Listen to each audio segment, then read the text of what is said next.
So we need to strengthen the hospital administrator's conclusion. This is a longer paragraph, longer passage, so we need to zoom in on what that conclusion actually is. And I'm talking as if you've already read the problem at this point.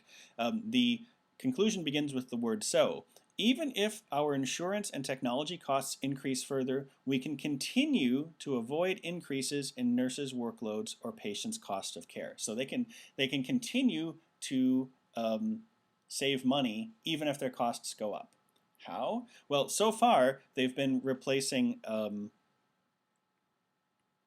they're putting LPNs in place of RNs, the licensed practical nurses instead of registered nurses, and that is saving them money, and then they're also reducing inefficiencies and stuff like that. So in order for them to continue to do this, they must have other ways still that they haven't done yet. They must have other ways of eliminating inefficiencies, and maybe they can, swap out some more of these nurses. Otherwise, it could not be true that they could continue to avoid increases. Let's look for something like that. Choice A says they pay the prevailing rate. So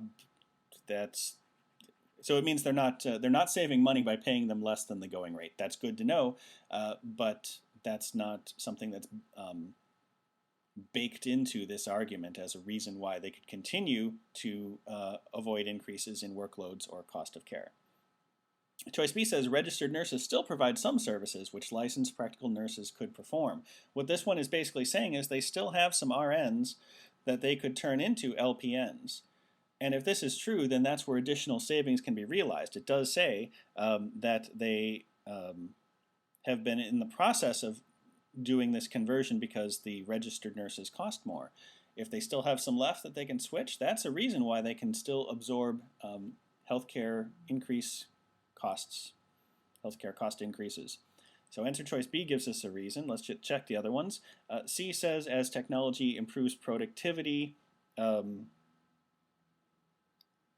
this is, labor market and blah, blah, blah. That's not anything that's within the argument itself, so this is outside the scope. D, medical malpractice is completely outside the scope. That's not part of the argument. And then E, so registered nurses can provide a wider range of services than licensed practical nurses, which it might be a reason why they used to have registered nurses, but instead they've gone with these specialists who cost less money. So while this might be true, it doesn't strengthen their argument that they can continue to save money. So it's not E, and it is B.